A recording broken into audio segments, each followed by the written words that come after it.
I'm going to talk about what's new in hypertension.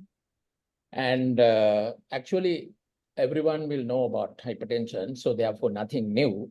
But just to make sure that we will have a little bit of refreshment on what is being known to us. How do you run there?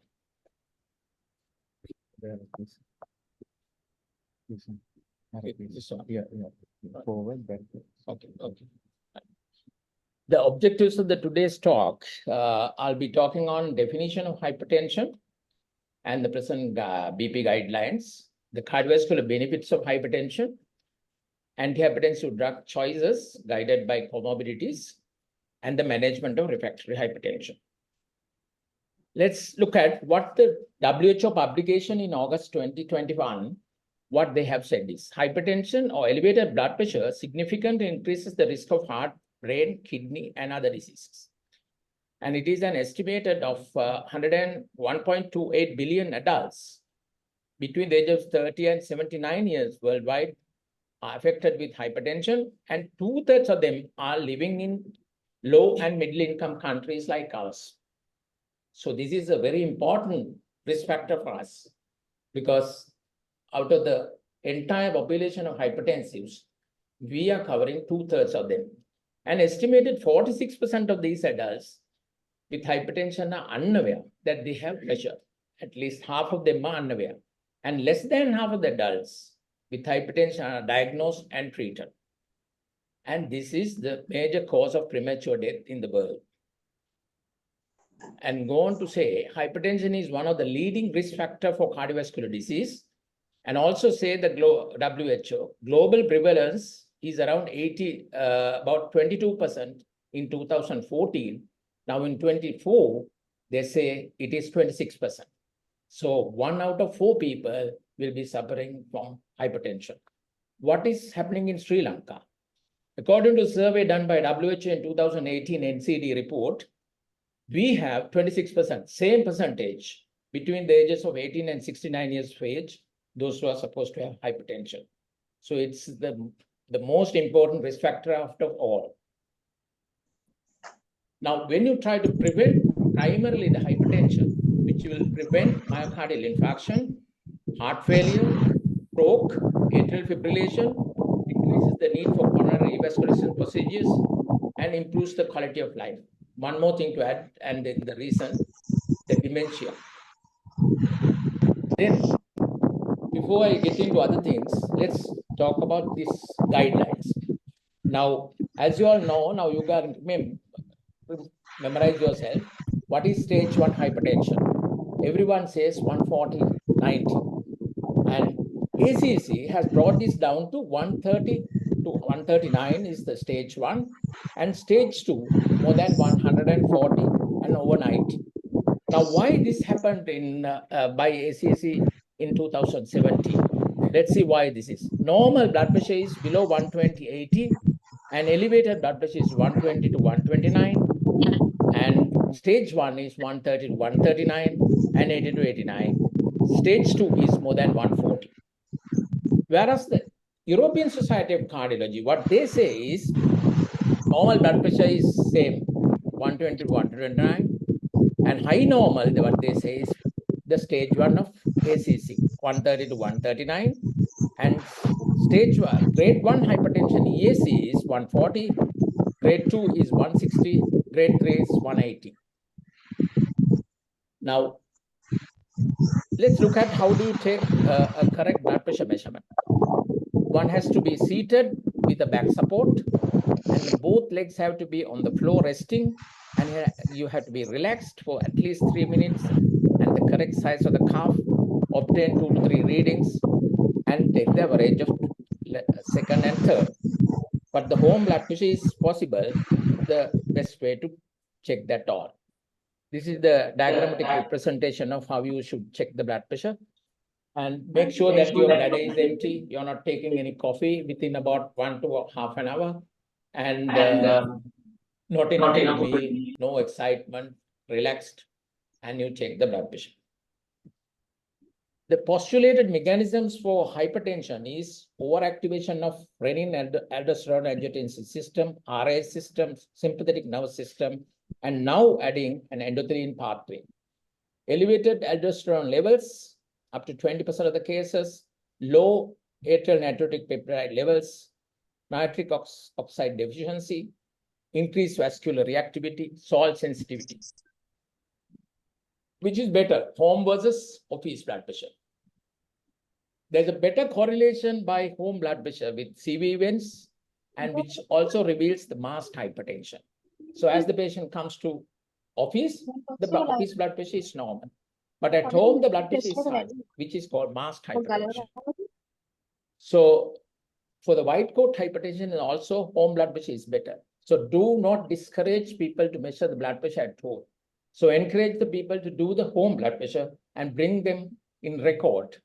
The advice is twice a week for about 8 to 12 weeks, blood pressure measurements at home. Now, next thing what you should know is that all these blood pressure measurements have to be accompanied with risk assessment. That is, one of the risk assessment is atherosclerotic cardiovascular disease risk, which is very easy. Nowadays, everyone uses smartphones, Apple or Google. You just download this ACD risk calculator, and you just apply a few things. Then you end up with the risk calculation, whether it's what percentage is. So in a secondary prevention, what you require is the grade 1 hypertension with more than 10% risk, or else clinically evident cardiovascular or cerebrovascular, some evidence of disease of vascular system. Primary prevention, 140 and above, ACC says, with no history of CVD or atherosclerotic disease, but you can start on a medication. Now, if you look at the 2024 ACC and ESC updates, this is a combined update of 2024. What they say is ACC remains what they have said in 2017. ESC has changed a little bit more. So both these guidelines specify that the accurate blood pressure measurements are very important. And how you should take the blood pressure measurements is with the ambulatory blood pressure monitoring or office blood pressure monitoring with home blood pressure monitoring on serial measurements. And both guidelines says cardiovascular risk calculation is important for the risk assessment.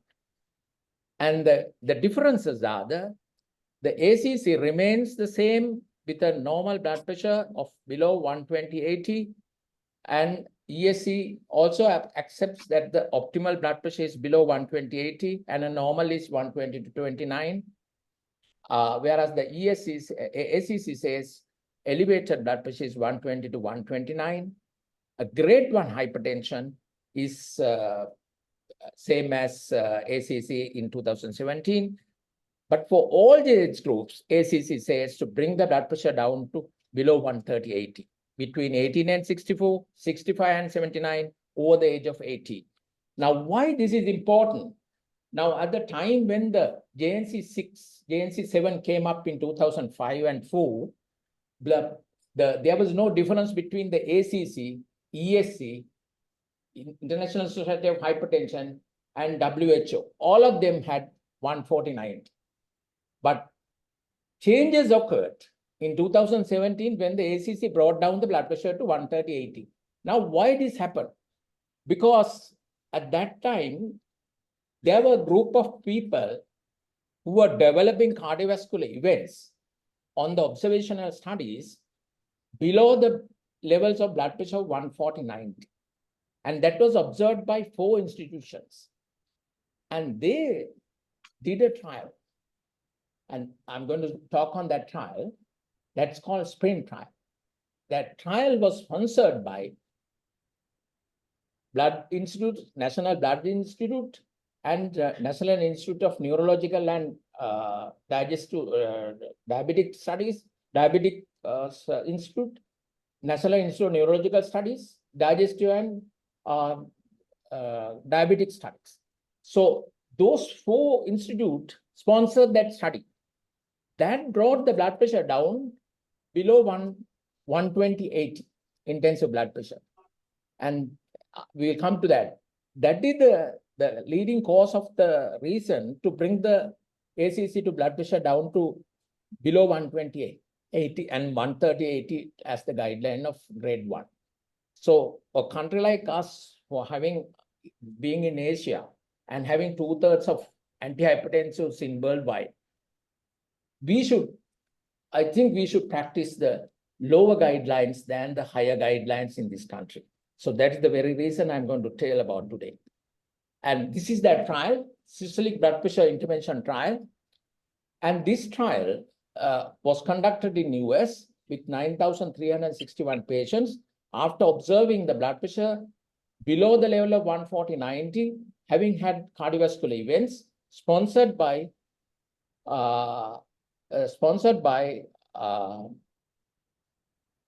National Institute of Diabetic and Kidney Disease, National Institute of Neurological Studies, and Heart, Lung, and Blood Institute. And there were no diabetics in this study. Now, I will tell you why is that.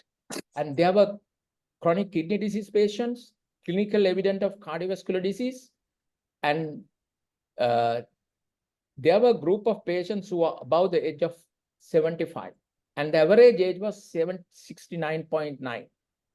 And what they did was, one group, they brought the blood pressure below 140/90. The other group, the blood pressure was brought down to below 128. That is the intensive arm. Other one is the standard arm. And then they looked at the events, primary events of myocardial infarctions, acute coronary syndrome, strokes, and heart failure, death from cardiovascular causes. All were reduced in intensive arm against the standard treatment. So this study led to the changing of ACC guidelines. And this happened in 17th of December 2017. And with this, there was a big problem happened in US, because most of the young people who were not supposed to have high blood pressure became hypertension overnight. And the insurance companies fought against for this, because they had to pay for these people. And finally, the trialist published the trial in the public papers, and they won the battle, getting the guidelines down, covered by the insurance after that. And this is what the trial says. Hypertension in all adults, therefore the blood pressure target below 130/80 would be appropriate, according to the SPENT trial. Certainly there were people who were not tolerating blood pressure at this level, but that's a small percentage. Taking them off, the benefit should be given to the majority. Initiation of antihypertensive therapy with 2 agents should be undertaken cautiously in older persons. And they need to be monitored carefully for orthostatic hypotension and history of falls. So those patients are allowed to go into higher blood pressure levels. Now, this is ACC and ESC. You can take the risk assessment. That is, ACC says atherosclerotic cardiovascular risk calculator more than 10%, or clinically evident cardiovascular disease, which goes into high risk, where you have to, in the stage 1 patients, you have to start on treatment. Whereas the ESC says the categorization into 5 groups, and like this: very high risk, moderate risk, low risk. And in this very high risk is the clinically evident cardiovascular disease like MI or coronary syndromes or any revascularization procedure, or some imaging evidence of cardiovascular disease, and diabetes with target organ damage, severe CKD, all that is very high risk. So this is little cumbersome when you try to take the stage 1 hypertension with ESC guidelines. You need to calculate the very high risk to start on medications immediately. And the high risk is then markedly elevated single risk factor, and also the people with diabetes going into moderate risk, and hypertensive LVH, moderate CKD, that is stage class 3 renal failure, and a calculated risk of 5 to 10%. And the moderate risk is people calculated 10-year score of 1 to 5%, and a low risk of less than 1%. So what is the target of blood pressure by the ESC? What they say is to bring down to below 130, but not in the diabetics. The diabetics blood pressure, you should maintain between 130 to 80. Why is that? There was a trial which was published in New England Journal of Medicine in 2010, which is called ACCORD. That is the largest ever trial in diabetics, action to control cardiovascular outcomes in diabetics. And at that study, what they did was all these cardiovascular disease risk with diabetic patients, they brought one arm with an intensive blood pressure lowering and intensive sugar control against the standard blood pressure, like below 140/90, and a standard blood sugar control. In that, they did not show a benefit in lowering blood pressure in diabetic patients as beneficial. So primary targets were not met, and therefore the diabetics are not recommended to bring the blood pressure below 120 in this category of people. That's why the SPRINT trial, which came up later on, and which started after 2010, which was published in New England Journal of Medicine in 2015 in November, and that trial did not include single diabetic patient. And this is the drug treatment flow chart, where you can see what is important here is almost everyone will have either non-pharmacological or lifestyle advice. So those who are doing the OPDs, clinical medicine, every patient who comes to check the blood pressure should not be sent home without giving the lifestyle medication or non-pharmacological advice to them, irrespective of whether they have pressure or not. That's very important in this flow chart. And ACC chart is very easy. Stage 1 hypertension, see whether the patient is calculated risk is more than 10 or evidence of cardiovascular disease. Then you start the patient on lifestyle plus medication. In stage 2, you straight away start on medication. Whereas the ESC guidelines, when you calculate the grading, then you have to calculate the risk and see whether it's a high risk. If it is high risk, then you have to start on medication plus lifestyle. Otherwise, you can send them on with lifestyle and bring them down for rechecking. Now, approach to hypertension therapy in ACC is just easy. Evaluate the cardiovascular risk and then go on with the medication according to the risk to more than 10%. And what is white coat hypertension in ACC? What they say is if the systolic blood pressure is more than 130 in office and less than 130 home, that belongs to white coat hypertension. So office blood pressure of 130 and a less than 160 untreated have to be considered as white coat hypertension. And people who are with multiple drugs, but systolic blood pressure is within 10 millimeters of the goal, then you have to suspect a white coat hypertension. What is masked hypertension? That is normal blood pressure at home, at office, but whereas the home blood pressure is elevated. So if somebody comes to OPD and says, my blood pressure is elevated at home, and your blood pressure at the office is normal, please do not send him off. Get him done, the check on the albuminuria and see the ECG evidence of LVH and any clinical evidence of target organ damage. That could be the masked hypertension. Isolated diastolic hypertension. Now, what is important in isolated diastolic hypertension is whether it's below 90 or whether it's below 80, there is no big difference in the event rates. So if the diastolic blood pressure is more than 90, you have to be worried. So otherwise, you don't have to be very worried treating on diastolic blood pressure on the studies. Okay, what has happened to the CV outcomes when you reduce the blood pressure? If you, this is in Lancet 2016 with a meta-analysis of 6,13,815 patients reported between the 2019-66 to 2015. If you bring the 10 millimeter blood pressure reduction, when the blood pressure is over 140, you have event rate reduction by 20%, heart failure 28%, CVA 27%, CAD 17%, mortality 13%. So these are the results which they have observed, which led to the SPRINT trial. See the hypertension comorbidities, end-stage renal disease, no significant benefits by lowering the blood pressure. But if the diabetics and CKDs, intensive blood pressure lowering, no significant benefit. Beta blockers are inferior in cardiovascular disease and chronic kidney disease.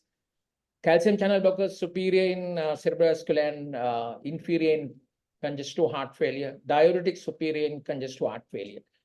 Now the beta blockers, this came up in 2004 and 5, where the first few trials, the beta blockers versus ARB, one is the LIFE trial. That is against the losartan, against the atenolol, which was trialed in 2002. The trial was terminated early because the atenolol was not effective in reducing the primary events.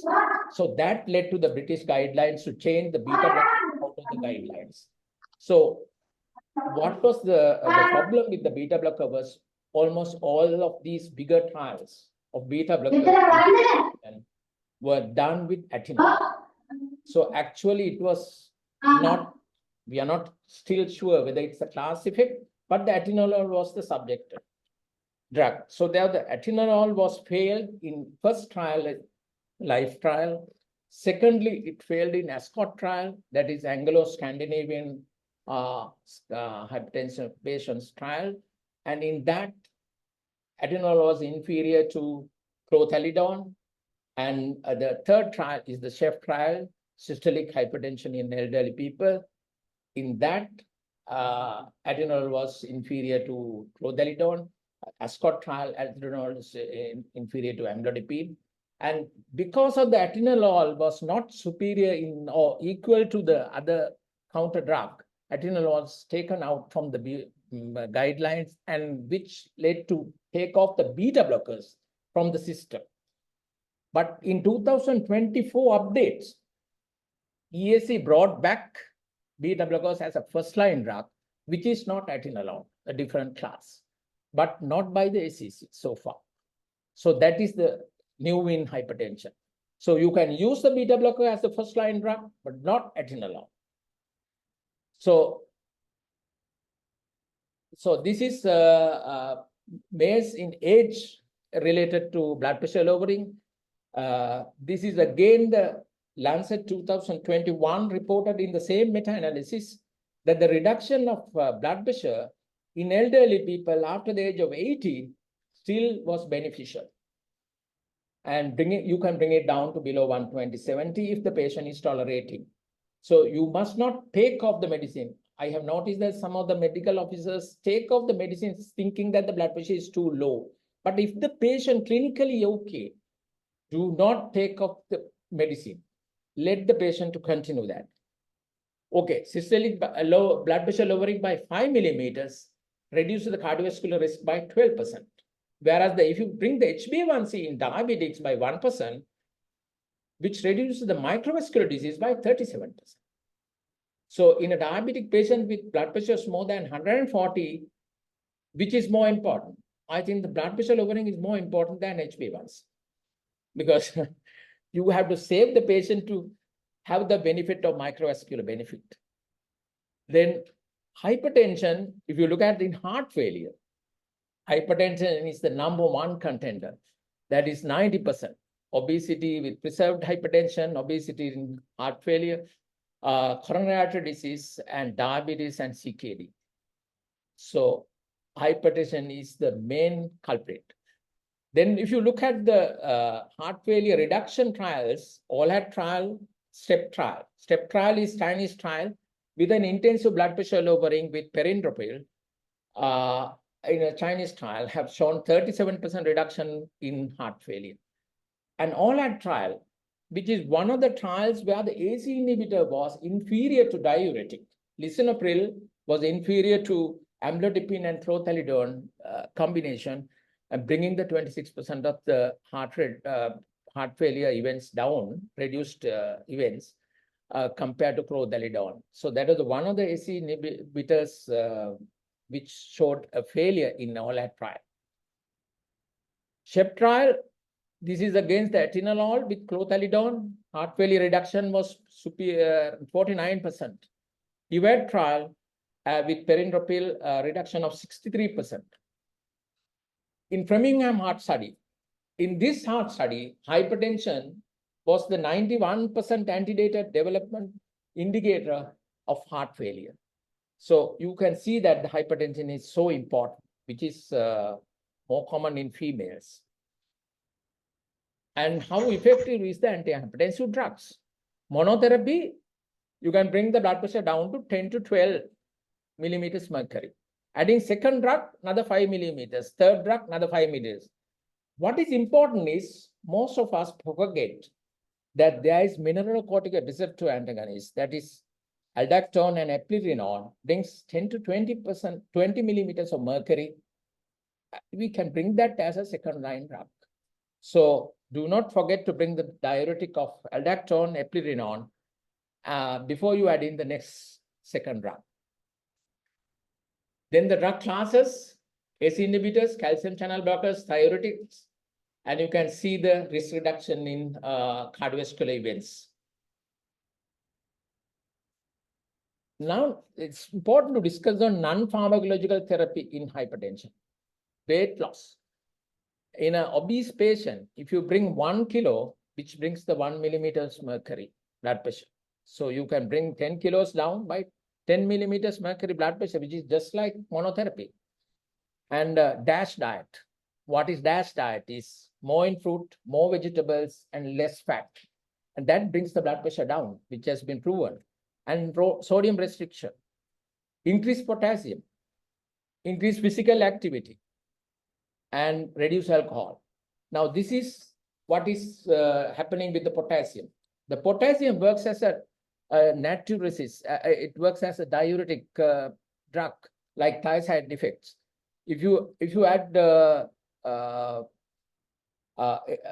potassium to the diet, it will bring anti-inflammatory effects, anti-fibrotic, antioxidant, and progression to chronic kidney disease is supposed to be lowered if you maintain the potassium of 4 to 5%.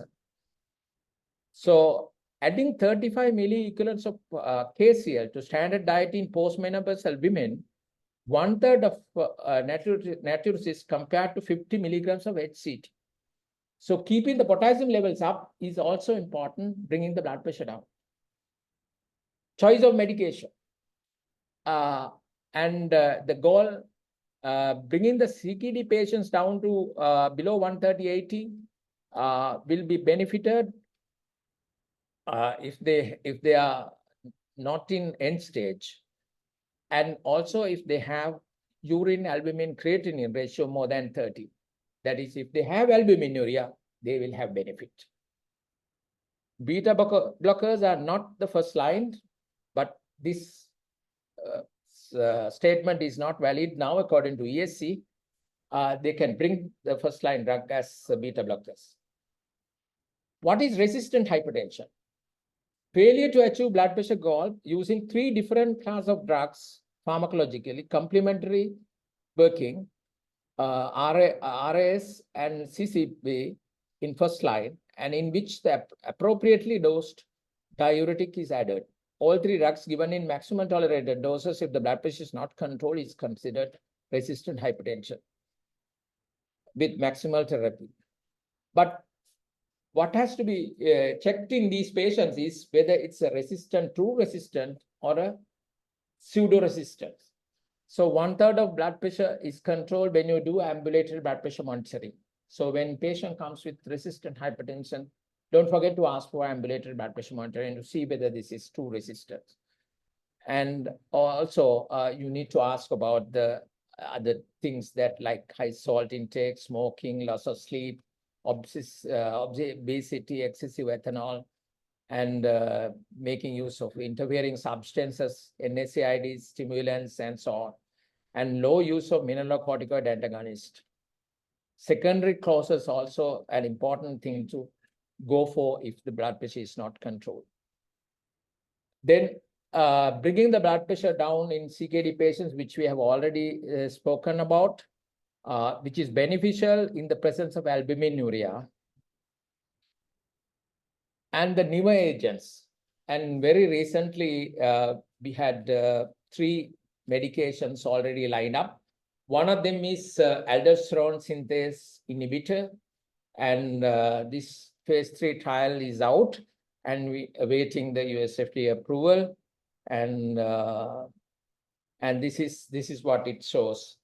Now you can see my cursor, and this is the renin-angiotensin pathway, where you can get the renin inhibitors, then the AC inhibitors, receptor blockers, and there you get this zona glomerulosa of the adrenal cortex, the outer coating, which secretes the aldosterone. And this is the drug which is produced recently, aldosterone synthase inhibitor, Baxdrostat. And this trial is out in phase 3 trial. And so this is a new drug, and that can be utilized. And second drug is dual endothelin receptor antagonist. This is aprocitentan. It's a phase 3 trial. This trial is out. And a few weeks ago, US FDA approval was given for this drug, and this can be used in patients with resistant hypertension. The trial was precision trial, and this is that pathway. This is the endothelin pathway, and this is the RAS system. All this time we have been treating on the RAS system. We are not concentrating on endothelin system. In the endothelin system, if you block the endothelin, it's a potent vasoconstrictor and potent growth factor, remodeling factor, and pro-fibrotic, which can be blocked by endothelin pathway is blocked by receptor antagonist. So this is the trial which was published, and this is the drug which shows aprocitentan 12.5 and 25 milligrams equally effective, and the phase of withdrawal is all showing the blood pressure going up. So, ladies and gentlemen, the take-home message is hypertension is the worldwide most common risk factor and cause of cardiovascular mortality, including MI, stroke, heart failure, peripheral vascular disease, end-stage renal disease, and it's more prevalent in low-income countries like ours. Developing societies, persons with diabetes and older persons have increased morbidity and mortality and diminished longevity due to uncontrolled hypertension.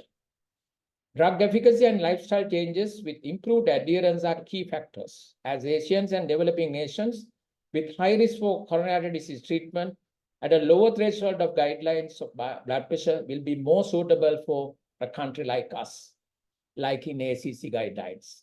It is important to achieve guideline recommended goal of treatment target to minimize the long-term morbidity and mortality. Let's bring CME today to your practice tomorrow. Thank you.